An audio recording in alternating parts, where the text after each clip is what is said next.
La Revolución del 52 es uno de los hechos históricos clave para comprender el siglo XX y la actualidad boliviana. Fue la mayor revolución jamás vista en Bolivia y sus alcances y trascendencia son de una influencia enorme en la sociedad boliviana. Todas sus reformas y cambios significaron algo nuevo en el país.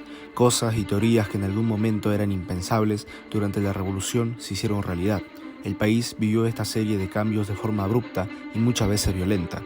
El destino, los caminos de la historia y de la sociedad nacional hicieron que aquel 12 de abril de 1952 la revolución triunfe y finalmente el MNR llega al poder. Esta es la historia de la revolución de 1952. Antes de desarrollar la revolución del 52, necesitamos una contextualización clara del momento histórico que vivía Bolivia en aquella época. Para rastrear los principios de la revolución, nos remontamos al año 1942, 10 años antes de la misma. El MNR, el Movimiento Nacionalista Revolucionario, fue fundado oficialmente el 7 de junio de 1942. El acta de fundación del partido fue firmada por Víctor Paz Estenssoro, Rafael Otazo, Fernando Iturralde Chinel, Alberto Mendoza López, Hernán Siles Suazo, Augusto Céspedes, Germán Monroy Bloch, Carlos Montenegro, Walter Guevara Arce, Jorge Lavandés, Rodolfo Costas y Raúl Molina Gutiérrez.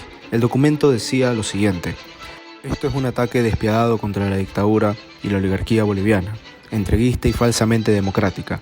Bolivia, siempre traicionada y mantenida en el feudalismo y colonialismo, la subordinación al Partido Liberal y de los que le siguieron a los dictados de los magnates del estaño, la guerra del Chaco y las tendencias de posguerra, buscando el beneficio de la colectividad contra la falsa democracia entreguista, contra el pseudo-socialismo. Con este movimiento lograremos la consolidación del Estado y la seguridad de la patria, por la liberación económica del pueblo boliviano. Así nacía un sueño, el sueño de cambiar Bolivia. Para comprender la revolución, también tenemos que analizar la ideología del partido que la realizó.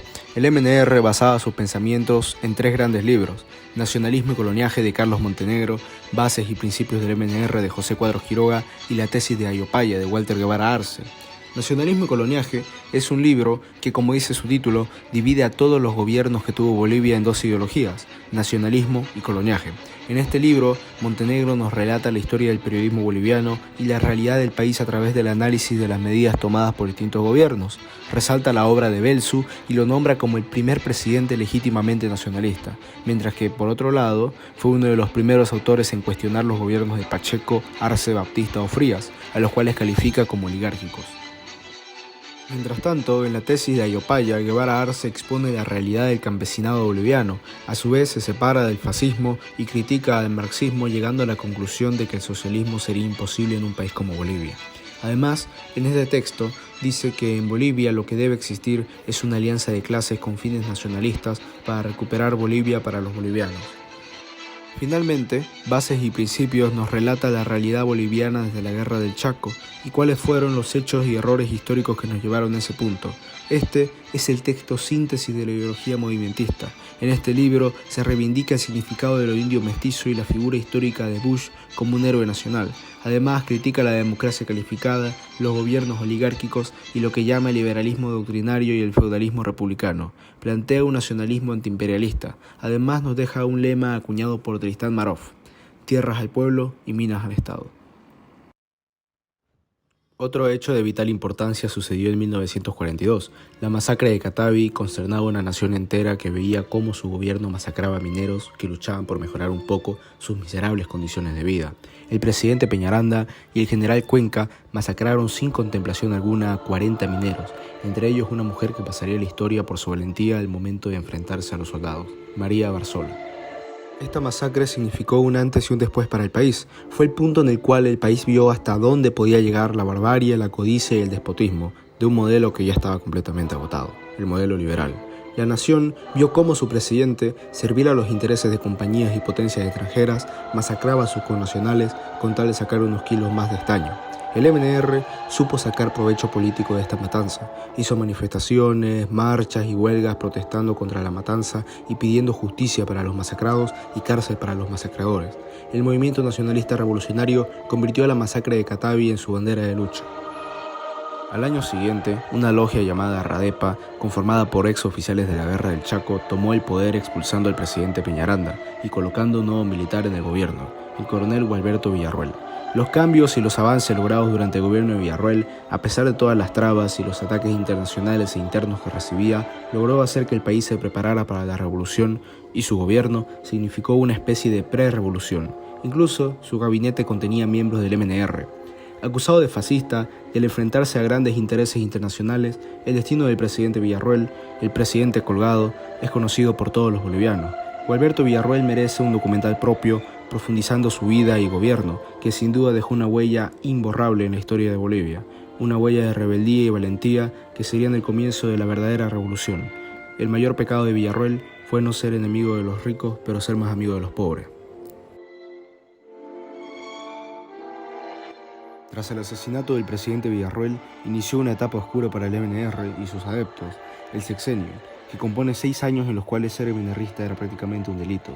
Durante esos 6 años gobernaron los siguientes presidentes: Néstor Guillen Olmos, durante 1946, Tomás Monje Gutiérrez, entre 1946 y 47, Enrique Herzog Arizábal, de 1947 a 1949, Mamerto Rolagoiti Arriague, de 1949 a 1951, y Hugo Vallivian Rojas, de 1951 al 52. Luego del colgamiento, los líderes del derrocamiento llamaron al ciudadano Tomás Monje Gutiérrez, por entonces magistrado, a ejercer interinamente la presidencia de la República. Sin embargo, este se encontraba muy enfermo y asume temporalmente el oficial mayor de la corte, don Néstor Guillen Olmos, quien gobernaría el país entre el 21 de julio de 1946 al 17 de agosto del mismo año. Tomás Monje asume como presidente de transición y durante su gobierno se inició la reinserción de la oligarquía boliviana en el poder. Presidió las elecciones del 3 de enero de 1947, en las cuales participaron 3 candidatos. Por el PURS iba el ex ministro de Salud de Salamanca, el doctor Enrique Herzog Arizábal. Por otro lado, el ex embajador de Peñaranda en los Estados Unidos, Luis Fernando Huachaya, como candidato del Frente Democrático Antifascista, que fue una alianza política entre el Partido Liberal y el Partido de la Izquierda Revolucionaria. Y por último, el entonces diputado Víctor Paz Estenssoro, por el MNR. La foto más representativa de estas elecciones es la siguiente: los candidatos Herzog y Huachaya, de la mano del magnate minero, dueño del Diario de la Razón y uno de los varones del estaño, Carlos Víctor Aramayo. Hasta este punto llegaba el servilismo político. Ambos candidatos fueron apoyados mediáticamente por Aramayo y su imperio minero, claro, a cambio de futuros favores políticos. El resultado de las elecciones presidenciales dio un empate técnico entre Herzog y Huachaya, el primero con 47.22% y el segundo con 46.75%. La diferencia entre ambos candidatos era tan solo de 443 votos, la menor diferencia de votos de la historia, mientras que el MNR sacaba apenas un 5.56%. En este caso, el Congreso tenía que elegir entre el candidato del PURS y el candidato del Frente, pero Huachaya, en un raro desprendimiento, decide renunciar a su derecho de disputar la presidencia de la República en el Congreso, exhortando a que se elija el ganador relativo de las elecciones, es decir, Herzog. Es así como el Congreso, sin una opción alternativa, decide ungir a Enrique Herzog Arizábal como presidente y a Mamerto Rolagoiti como vicepresidente de la República. Ambos fueron posesionados y juramentaron el 10 de marzo de 1947.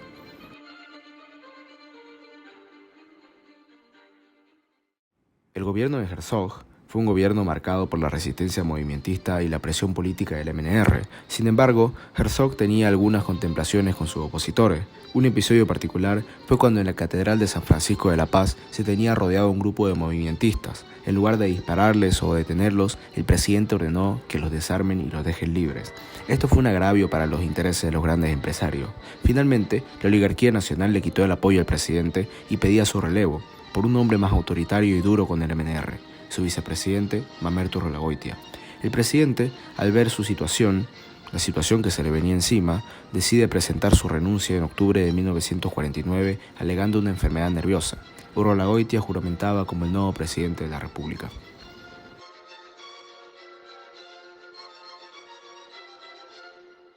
Un hecho digno de destacar fueron las elecciones parlamentarias de 1949, en las cuales el MNR logró 9 diputados y un senador. Esto significó un gran avance para el MNRismo, el cual se convertía oficialmente en la segunda fuerza política del país y la principal fuerza opositora, desplazando a partidos como el Liberal o el PIR. Solo era superado por el partido de gobierno, el PURS, el Partido de la Unión Republicana Socialista. El gobierno de Mamerto Rolagoitia sería uno de los más crueles e indolentes de la historia. Reprimió con particular saña a los movimentistas y comunistas, a los cuales consideraba enemigos de la patria y enemigos del orden y el progreso. Durante su gobierno, los campos de tortura, la persecución y el exilio fueron necesarios para intentar evitar lo inevitable, el colapso del sistema.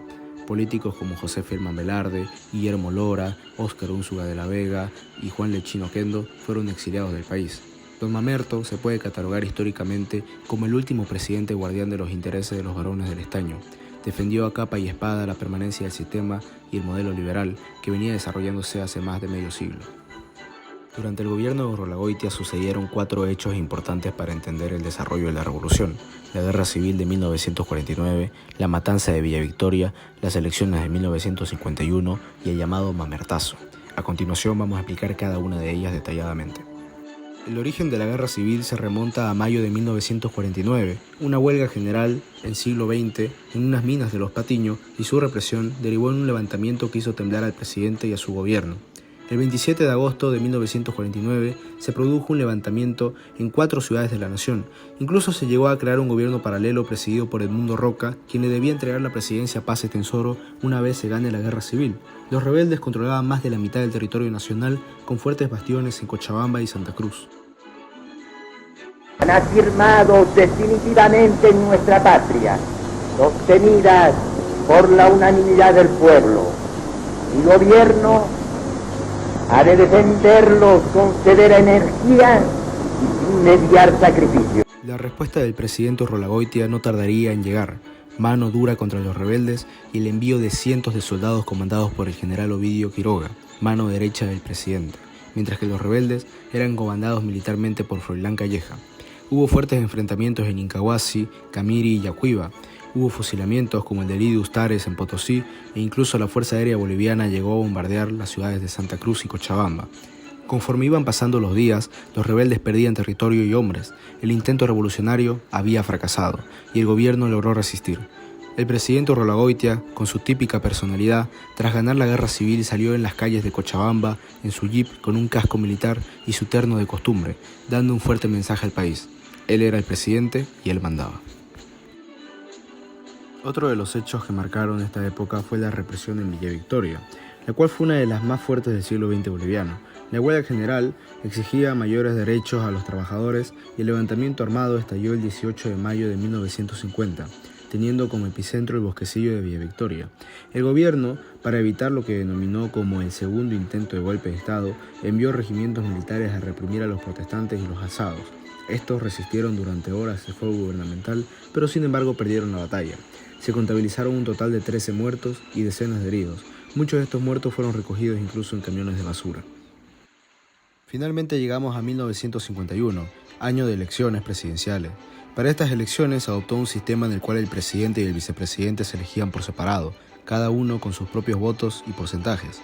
En las vicepresidenciales se logró imponer el candidato del MNR, Hernán Siles Suazo, mientras que para la presidencia de la República se presentaron los siguientes candidatos: el líder del MNR en el exilio, el doctor Víctor Paz Estenssoro, representando la ala revolucionaria del país y el partido nacionalista más importante del momento.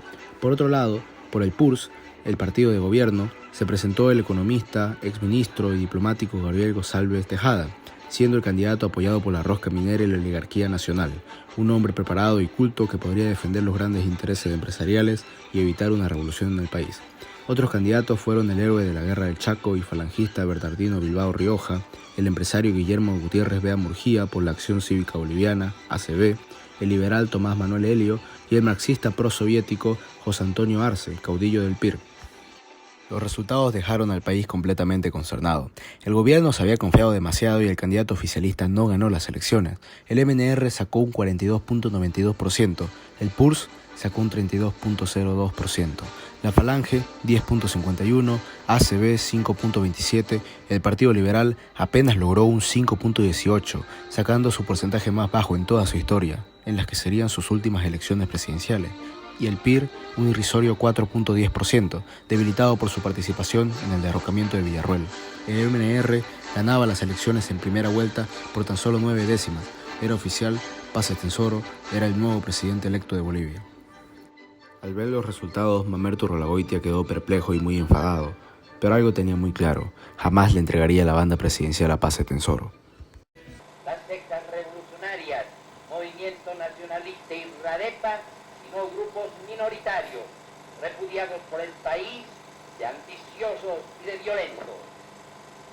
Pueden perturbar la paz de la nación y convulsionar lo que con sus desmanes subversivos es porque, sin moral patriótica ni concepto de la ley, emplean como armas de lucha política la demagogia sectaria, el terrorismo armado, la violencia. Es así como, en lugar de reconocer las elecciones y aceptar la derrota, empieza a reunirse con altos jefes militares y el 16 de junio de 1951 decide iniciar un autogolpe de Estado, renunciando a la presidencia y entregando el gobierno a una junta militar presidida por el general Hugo Vallivian Rojas. Esto se conoce históricamente como el Mamertazo y representa una de las actitudes más antidemocráticas jamás vistas en un presidente de la República. Urrolagoitia prefirió renunciar a la presidencia, acabar con la democracia y devolver a los militares al poder, a entregarle el mando de la nación a un presidente electo como lo era Víctor Paz Etenssoro. Este accionar político fue duramente respondido internacionalmente. Urrolagoitia fue criticado en distintos diarios de Latinoamérica y no volvió a estar en política boliviana nunca más en su vida. Urrolagoitia no hacía nada más que intentar atrasar un poco lo inevitable: la caída del sistema y la llegada de la revolución. El gobierno de Hugo Vallivian sería corto, puesto que el MNR, una vez fueron anuladas sus elecciones, comprendió que la única manera de llegar al poder y quitarle el gobierno a la oligarquía nacional era mediante las armas.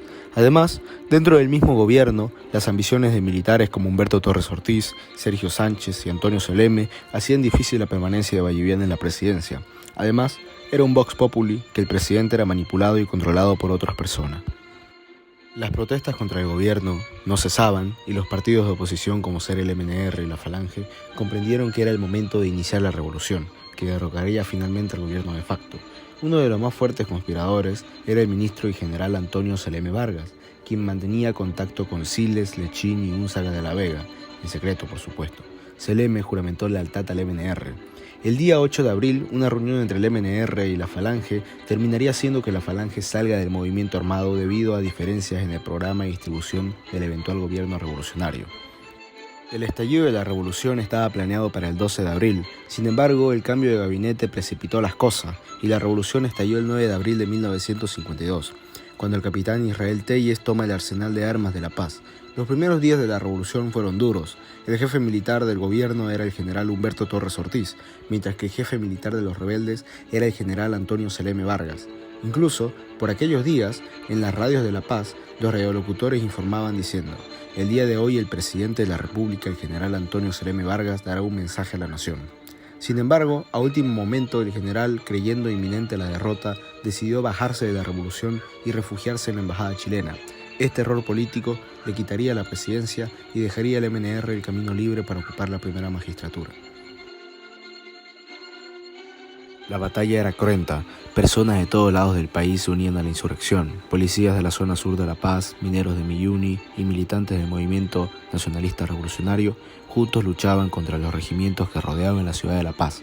Aquí tenemos declaraciones de Juan Lechín, quien fue uno de los líderes revolucionarios durante aquellos días. Una masa enorme que subía al alto. Entonces agarramos el jeep que habíamos tomado y subimos al alto en el momento en que entraban los compañeros mineros de Miyuni. Disparando tiros, tenían armas y cartuchos de dinamita.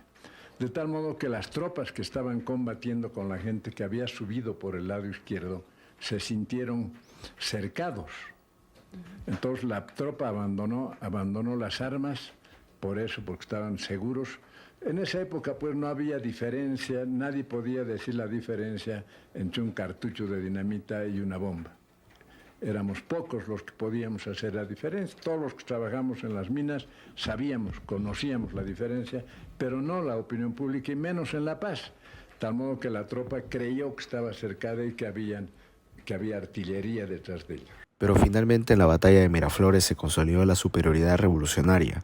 El presidente Hugo Vivian huye desde el colegio militar a la embajada de Chile y el general Torres solicita una reunión con el jefe de la revolución, el doctor Siles Suazo. Este encuentro se desarrollaría en Viacha la noche del 11 de abril. Era oficial. El general Humberto Torres Ortiz se rendía. Para el amanecer del 12 de abril la revolución había triunfado. El MNR llegaba a Palacio Quemado e iniciaba las negociaciones políticas.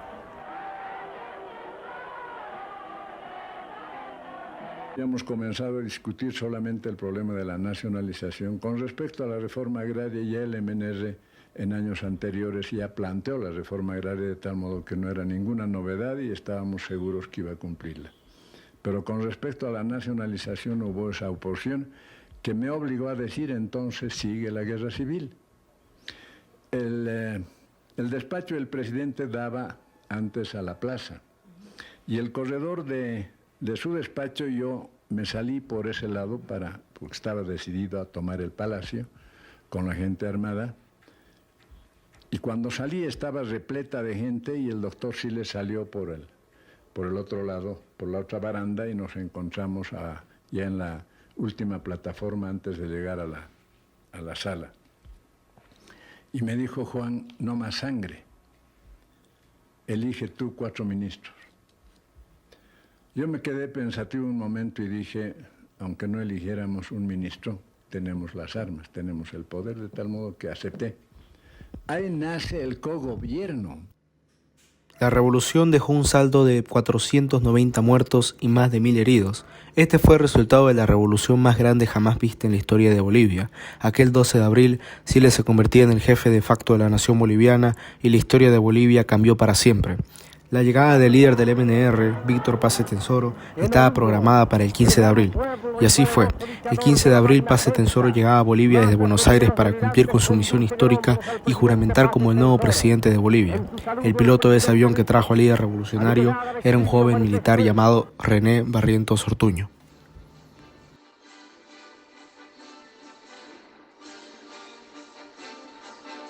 Una vez Paz Estenssoro llegó a La Paz, juramentó a la presidencia y posesionó al nuevo gabinete, y se iniciaron las comisiones para evaluar las reformas que se llevarían a cabo. A continuación, explicaremos cada una de las principales reformas traídas por la revolución.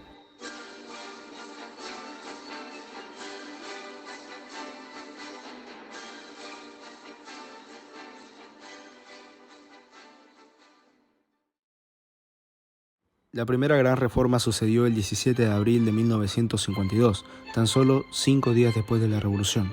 La Central Obrera Boliviana, más conocida como la COP, es una institución nacida a partir de la Revolución. Esta institución se creó para defender los derechos y las necesidades de las clases trabajadoras del país, que durante la época oligárquica fueron muchas veces explotadas y maltratadas, especialmente en las minas. Cabe destacar que a lo largo de la historia de nuestro país, esta fue una de las instituciones más importantes en el desarrollo histórico, incluso hasta nuestros días. Luchó contra dictaduras, contra injusticias y contra los explotadores de los trabajadores. Estos movimientos dirigidos por la COP fueron normalmente reprimidos con mano dura, debido al miedo que tenían los gobiernos al poder de la COP. Los líderes históricos de esta organización fueron los siguientes: Juan Lechín Oquendo, Simón Reyes, Víctor López Arias, Edgar Huracán Ramírez y Óscar Salas Moya. Actualmente el estado de la COP y su institucionalidad son bastante cuestionables. La COP fue una pieza clave en la revolución, puesto que representó el enlace entre el gobierno revolucionario y las clases trabajadoras. Incluso la COP llegó a formar el cogobierno, que significaba que la mitad del gobierno era para la COP y la otra mitad para el MNR.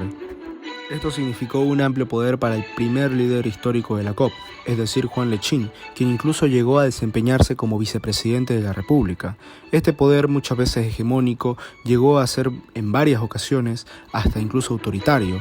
Juan Lechín se mantuvo en el cargo por cerca de 40 años y monopolizó el poder de la COP en sus manos durante toda aquella época.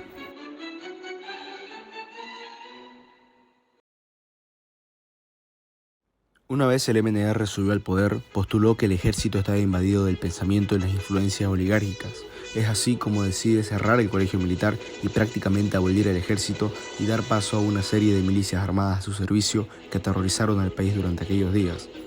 Uno de los principales ideólogos de este nuevo ejército, formado por el MNR, fue el general Alfredo Obando Candia, quien luego sería un importante protagonista de nuestra historia. Pero la vida y obra del general Obando da para otro documental.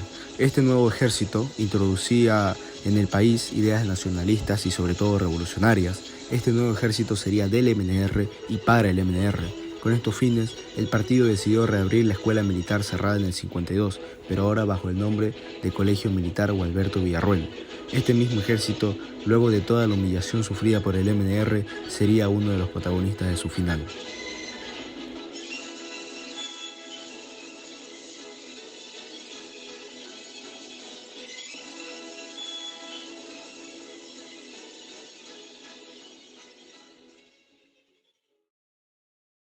El voto universal fue uno de los cambios más importantes de la revolución. Antes de la revolución, el derecho al voto se reducía solo a las personas letradas, mayores de 21 años, hombres y que tengan cierto nivel de renta. Esto, por supuesto, excluía a cerca del 70% de la población. Ponemos de ejemplo las elecciones de 1940, donde tan solo 67.518 personas votaron, del total poblacional de 2.516.622. Esto significa claramente que un amplio porcentaje de la población quedaba inhabilitada para votar en este sistema excluyente. La llegada del MNR al poder y el voto universal marcaron un hito importante en la historia democrática del país. Tan solo en la primera elección posterior a la revolución pasamos de esas 67.000 personas a casi 1 millón de votantes. Sin embargo, uno de los problemas que trajo consigo fueron los innegables fraudes electorales cometidos por el MNR. Si bien el Partido Rosado podía ganar las presidenciales, quería para sí mismo un rodillo legislativo que los hacía prácticamente invencibles en el plano político. Y como prueba de ello, en diversas legislaciones el MNR prácticamente no tenía oposición. Tomemos de ejemplo las elecciones parlamentarias de 1958, en las cuales el MNR poseía la totalidad del Senado y tan solo habían 3 diputados falangistas en la oposición. Lastimosamente, aquellos que le dieron el voto también les impedían votar por un partido alternativo. Pero es innegable que esta reforma de la revolución marcó un antes y un después en la historia electoral de Bolivia. Muchos ancianos, muchos jóvenes, muchos indígenas, muchas mujeres y campesinos votaron por primera vez en su vida.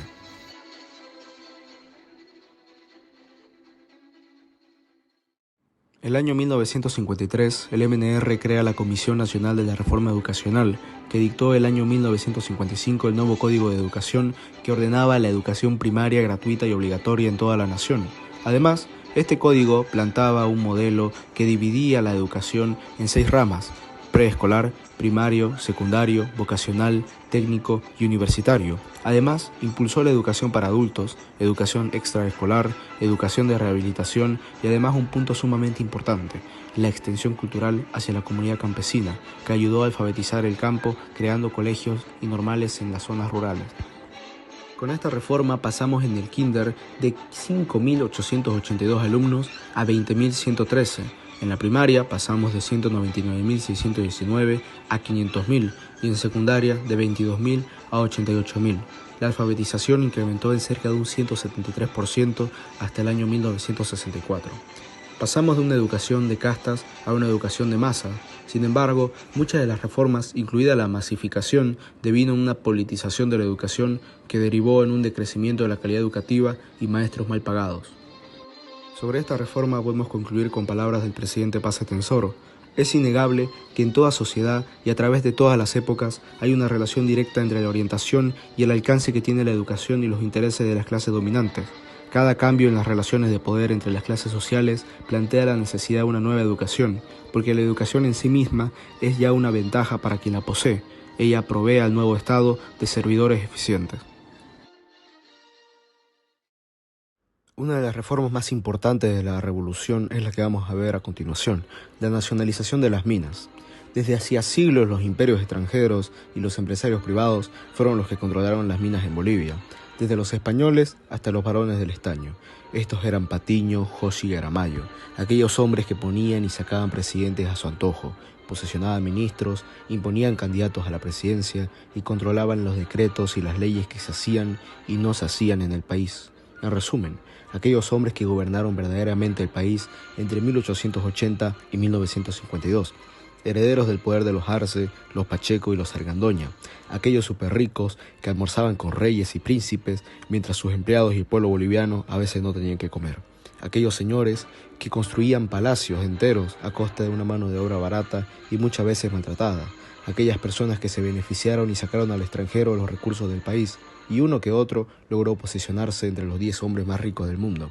Pero este tema da para otro documental. Los varones del estaño y su análisis es bastante complejo. Tampoco podemos demonizar a estos hombres aludiendo meramente a las cosas malas que hicieron, sino también tenemos que analizar los beneficios y los pros que trajeron al país.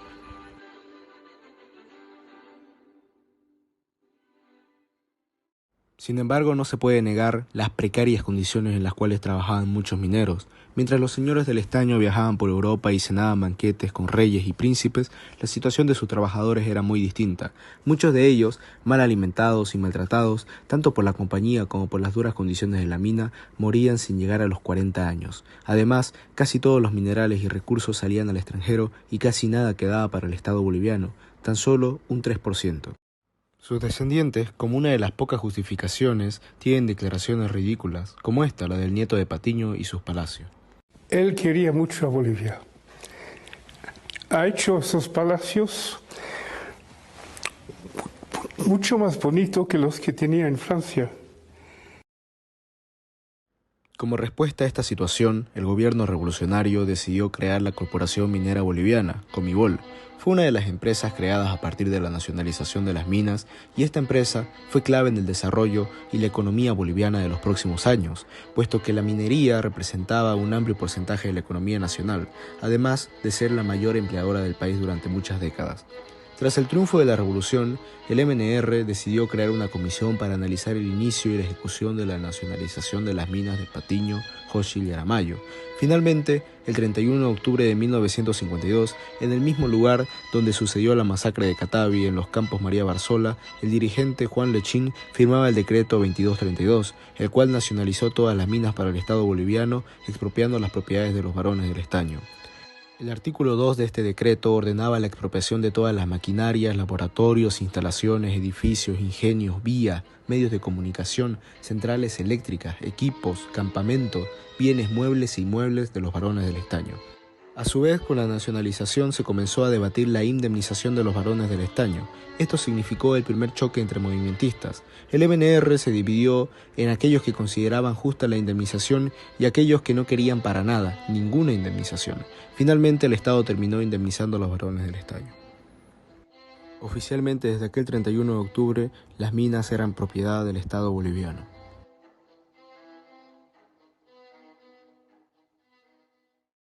La reforma agraria es quizás una de las medidas más polémicas realizadas durante la Revolución. Para contextualizar, básicamente la situación del campesino era deplorable, por no decir prácticamente esclavista. Habían haciendas en las cuales los señores hacendados no pisaban el suelo debido a que siempre había un campesino en el cual subirse como caballito. El latifundio, los terratenientes y la acumulación de tierras se habían generalizado en todo el territorio nacional. Los hacendados eran dueños del 95% de las tierras cultivables de todo el país. La principal premisa del movimiento de la reforma agraria fue «La tierra es para quien la trabaja», y bajo este lema se tomaron violentamente haciendas en toda la nación, especialmente en Cochabamba, donde distintas familias locales perdieron casi todas sus tierras y la gran mayoría fueron violentamente desalojadas, con muertos y heridos. El decreto, firmado el 2 de agosto de 1953 en Ucureña, Clisa, Cochabamba, por el presidente Paz Estenssoro, señalaba enfáticamente lo siguiente: los campesinos que hubiesen sido sometidos a régimen de trabajo y explotación feudal son declarados propietarios de las parcelas que poseen y trabajan. Sobre este tema tenemos un cortometraje de aquella época que explica esta reforma. 53, la comisión encargada de guiar la reforma agraria presentó al presidente Paz Estenssoro el informe y el proyecto de decreto fundamental de reforma agraria. 4 volúmenes constituyen el resultado del estudio. Suazo, presidente de la Comisión de Reforma Agraria, expresó: ha sido corto el tiempo de 120 días para borrar la injusticia de siglos. Bendiga la provincia, gobernantes y gobernados, para realizar la reforma agraria.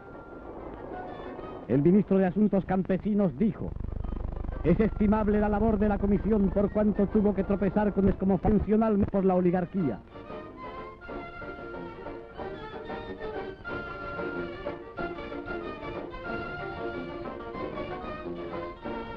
El jefe del Estado recibe los 4 tomos del informe en ceremonia que reviste alto grado de emotividad. Los gobernantes de la Revolución Nacional marcan en esta forma un paso más en las conquistas logradas para el pueblo boliviano. conducen de los últimos confines de la patria, viene huyendo del polvo de la injusticia el grito de los pututus. Abre huellas en la tierra hasta el fondo del valle cochabambino para alzar en la brumosidad del horizonte junto al sol de Ucureña una oración ante la madre tierra, una oración secular por la bondad de la Pachamama. Con serena y reposada emotividad, miles y miles de campesinos con 2 días de anticipación se reunieron en esta planicie caldeada por un sol tajante y vertical. Por el aire, bajo ese sol inmenso, la comitiva oficial que preside el primer mandatario llega al escenario de la reivindicación. Mirando ese paisaje humano, se establece que en Bolivia una fuerza enorme estaba acorralada, y cuando lo ve llegar a su libertador, prorrumpe en una gigantesca alegría, tornada en poderosa energía de saber que para ellos no hay otro cariño que el amor a la tierra, haciendo presentir la rotura de las compuertas que detenían a esas fuerzas tumultuosas.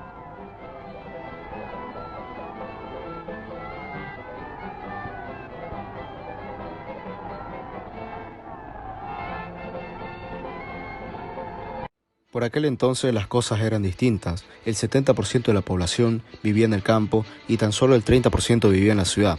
Y esta reforma le entregó las tierras a los campesinos para trabajarlas y producirlas, lo cual a largo plazo muchas veces no fue productivo y se creaban minifundios sin herramientas ni maquinaria para producir algo. A los campesinos, lo cual quiere decir que se cambió la estructura económica de la economía agraria, de una economía feudal, del pongueaje, de la servidumbre, al minifundio. Se dio la tierra a los campesinos, pero el minifundio fue un error porque es tan malo como el latifundio para producir. Lo que tendría que haber hecho eran grandes cooperativas, manteniendo las unidades de producción que eran las haciendas y entregándolas a la cooperativa respectiva. El gran error...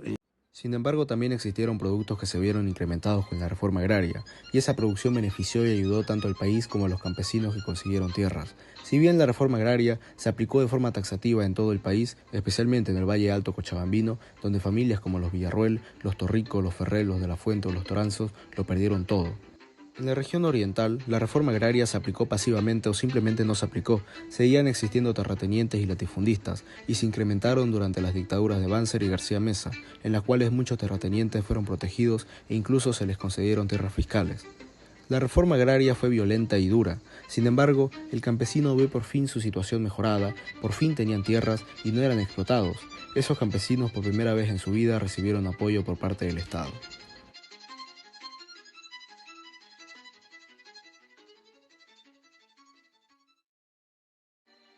Otro de los puntos importantes de la revolución fue la diversificación económica. Debido a que Bolivia antes de la revolución era totalmente dependiente de los minerales extraídos en las zonas del altiplano, viendo esta situación, se buscó cambiar las fuentes de producción en el país y diversificar la economía nacional. Se empezó a ver al oriente boliviano como una oportunidad. El oriente boliviano fue históricamente olvidado antes de la revolución. Era visto como un lugar recóndito y en el cual se enviaban a los perseguidos políticos en una especie de exilio nacional. Sin embargo, con la diversificación económica llegaron las inversiones y la integración del oriente boliviano a la vida nacional. Se aplicó el Plan Bojan con ciertas reformas puestas por el ministro Guevara Arce, quien era el ideólogo económico de aquel primer gobierno revolucionario. Uno de los ejemplos más importantes ocurrió el 25 de agosto de 1954, con la finalización de la carretera asfaltada Cochabamba-Santa Cruz, la cual sería la columna vertebral entre el oriente y el occidente boliviano. Para cantarte a ti, mi vieja Santa Cruz, se le escuchó por San Francisco y la Merced, el Arenal por la Capilla y San Andrés, Tambo Comercio, Tambo Hondo y el Mojón, entre sus notas le entregué mi corazón a esa mujer de Santa Cruz. Otros ejemplos de esta diversificación económica fueron los ingenios azucareros en Santa Cruz. Otro fue el desarrollo de la agroindustria y el impulso a las empresas agrícolas de la zona. Es así como pasamos de que en Santa Cruz hayan tan solo 42.746 habitantes en 1950 a 254.682 en 1976. Además, hay un claro viraje económico en el cual la dinámica productiva del país pasó de los Andes a la llanura de Santa Cruz, representando actualmente una gran parte de la producción nacional.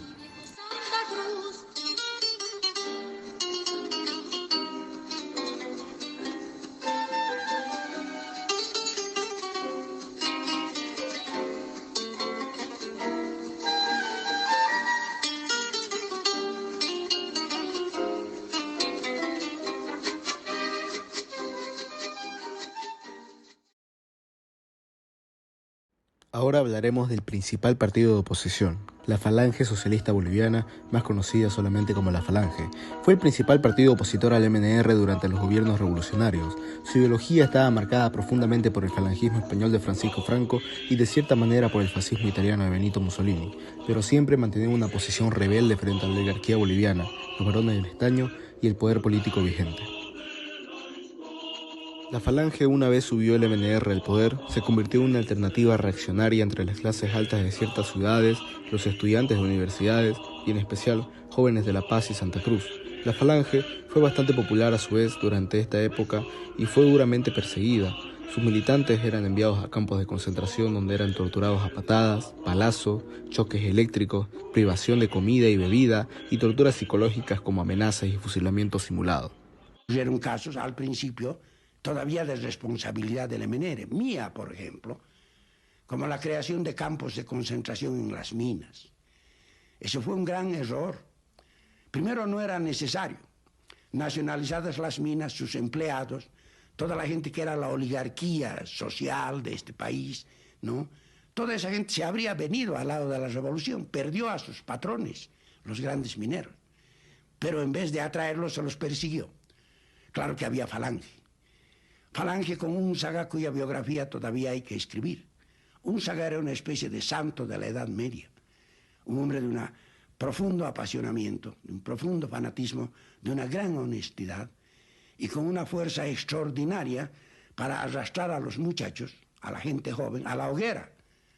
Y Únzaga intentó, y una y otra vez, el golpe de Estado que quería que lo llevara al gobierno. El año 1959 fue un año clave para el falangismo. Era el año del gran levantamiento falangista. Su líder, Óscar Únzaga de la Vega, toma contacto con distintos jefes militares y conspiradores para derrocar al gobierno de Hernán Siles Suazo. El lanzamiento estuvo programado para el 19 de abril de 1959, el cumpleaños de Únzaga. Se suponía que su regalo sería la presidencia de la República. Ese día se intervino subversivamente Radio Illimani y las telecomunicaciones, cortando toda la comunicación que poseía el gobierno. Sin embargo, anoticiado de esto, el presidente Siles y su ministro Guevara se dirigen a Palacio Quemado. En el camino, un joven falangista dispara contra su vehículo. Se salvaron solo gracias al blindaje. Uno de los episodios más violentos de la jornada se dio en el cuartel Sucre, donde un grupo de cerca de 30 militantes falangistas tomaron sin resistencia el cuartel. Al saber esto, el gobierno envió un camión lleno de soldados bajo las órdenes del capitán René Matos. La toma fue rápida y los rebeldes se rindieron rápidamente. A pesar de esto, la orden fue fusilar a todos. Por lo menos 25 fueron fusilados y unos pocos lograron escapar malheridos. Conforme fue avanzando el día, muchos de los jefes militares comprometidos con la revolución falangista fueron traicionando su pacto, dejando a Únzaga y a la Falange prácticamente solos. Los milicianos MNRistas encontraron la casa en la que Únzaga y su colaborador René Gallardo se encontraban, una casa en la calle Larecaja 188. Cuando los milicianos los rodearon, se escucharon 3 disparos. Luego se encontraron los cadáveres de Óscar Únzaga de la Vega, con 2 disparos en la cabeza, y el de René Gallardo, con 1. La versión del gobierno lo cataloga como 2 suicidios. Sin embargo, la autopsia señala que fueron asesinados. En aquel cumpleaños, en el que debía asumir la presidencia, Únzaga encontró la muerte. El golpe de Estado y la revolución falangista habían fracasado.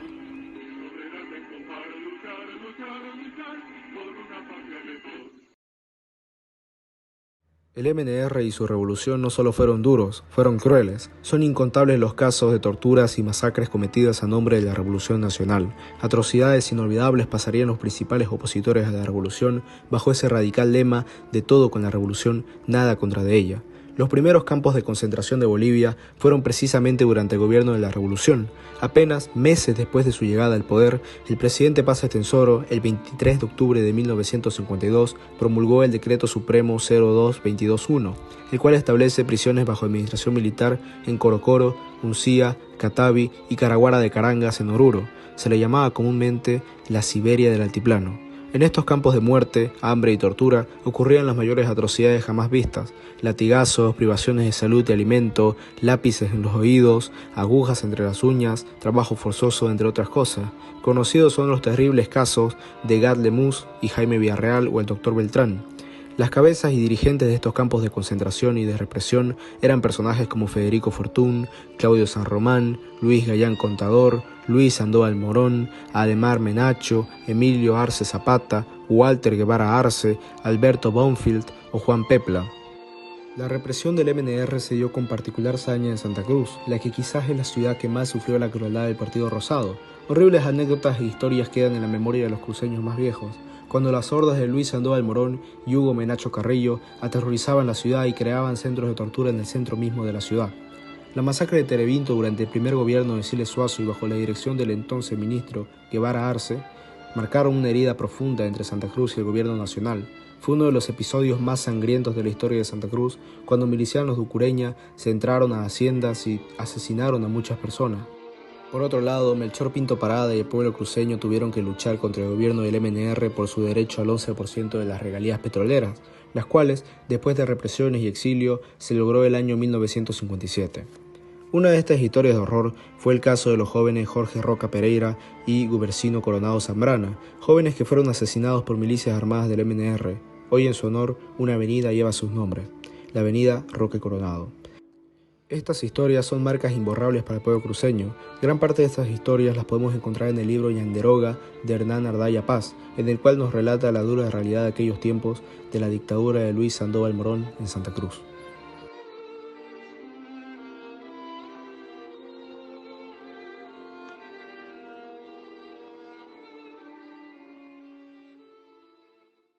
A continuación analizaremos la división del MNR.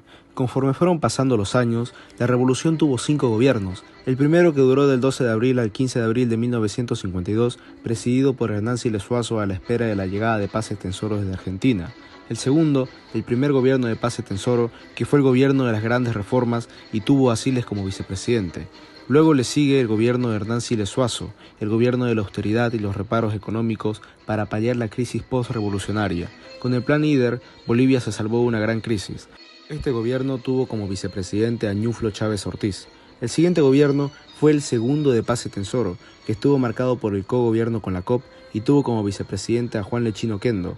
Y por último, el más polémico, el quizás innecesario y prorrogista tercer gobierno de Paz Estenssoro, que marcó el acercamiento y reconciliación con los militares y tuvo un error estratégico muy claro: poner al general Barrientos como vicepresidente.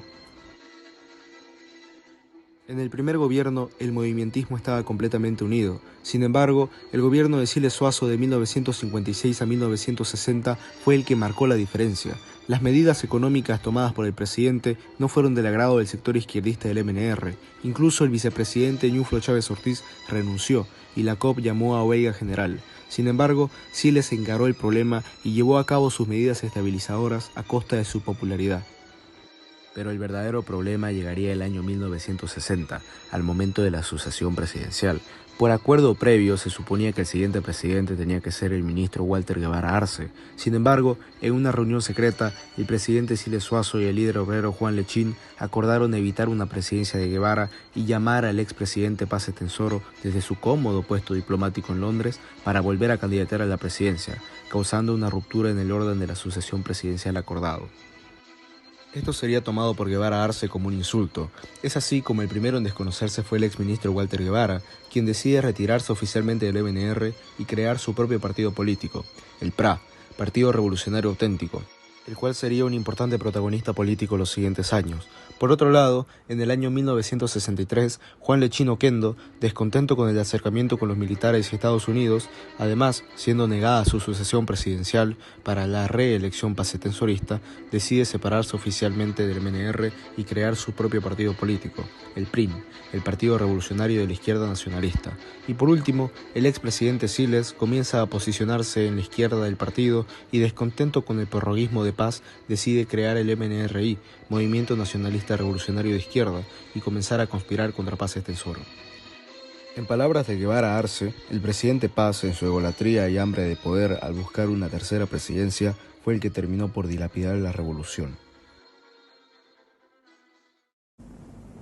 Yo diría el doctor Paz, como en general los otros líderes de la revolución, tenían aciertos y errores teóricos, pero en el planteamiento de la perspectiva general, yo diría no tenían gran interés en la interpretación teórica. Esa es una cosa.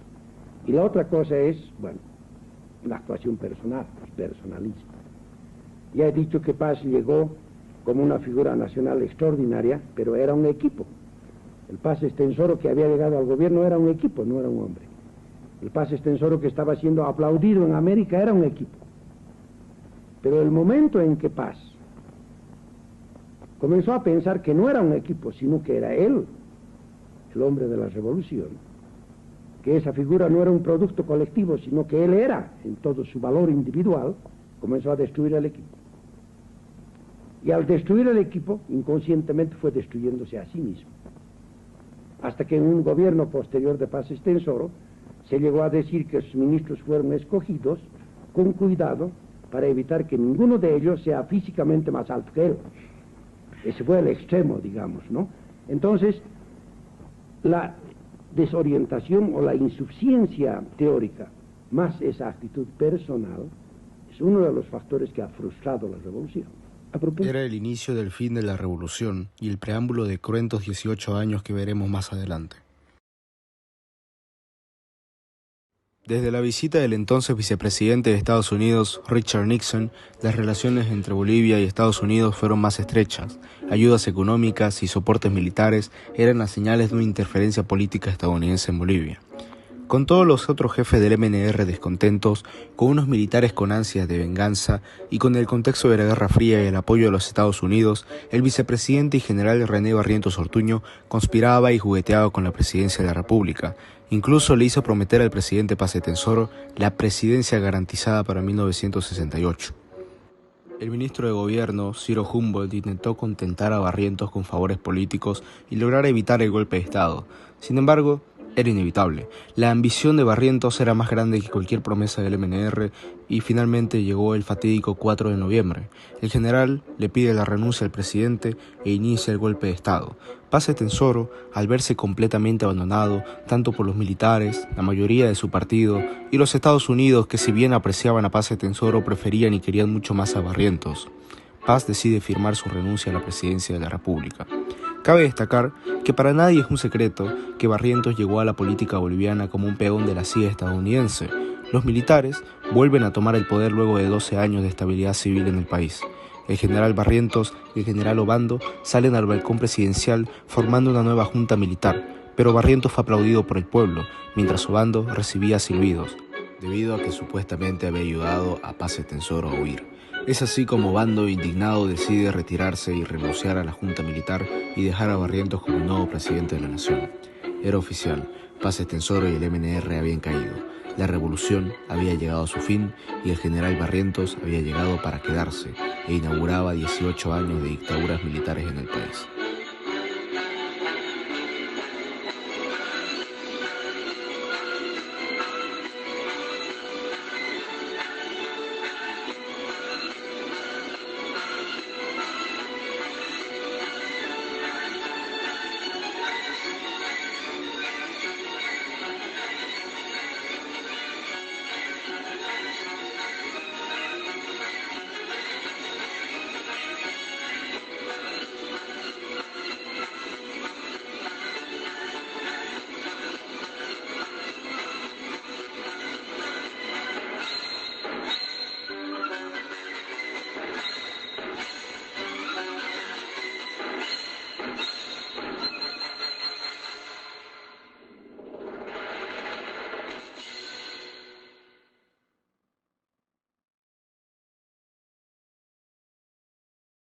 La revolución quizás no fue perfecta, pero como dijo el intelectual mexicano Carlos Fuentes, las revoluciones las hacen hombres de carne y hueso, no santos, y todas terminan por crear una nueva casta privilegiada. Y la revolución del 52 no fue la excepción, y dejó su estela de oligarquía que controló todo el país durante aquellos 12 años que gobernó el MNR, años en los cuales los abusos y la represión fueron algo cotidiano. Sin embargo, demonizar a la revolución y eludir las reformas y los avances que trajo consigo sería injusto. La revolución trajo a Bolivia algo que no se había visto desde su fundación: justicia social. Aquel campesino por fin tenía una tierra, aquel indio por fin podía votar, aquel pobre por fin podía estudiar y aquel minero por fin tenía dignidad. Estos grupos históricamente marginados por fin se sentían finalmente bolivianos. Víctor Paz Estenssoro, Hernán Siles Suazo, Walter Guevara Arce, Juan Lechino Kendo, Ñuflo Chávez Ortiz y todos los personajes involucrados en la revolución y sus gobiernos hayan obrado bien o mal, este grupo de personas cambió para siempre la historia de Bolivia. La revolución nunca será olvidada, y el nombre de estas personas que se atrevieron a pensar distinto cuando pensar distinto era delito, tampoco será olvidado. A pesar del tiempo, tras 71 años, la revolución vive. Vive cada vez que un indígena tiene educación, un campesino tiene tierras, un minero tiene dignidad y una mujer puede votar. Mientras estos cambios sigan vigentes y estos derechos no sean eliminados, la revolución sigue viva. Y el sacrificio que hicieron todos estos hombres y los cerca de 500 muertos no fueron en vano.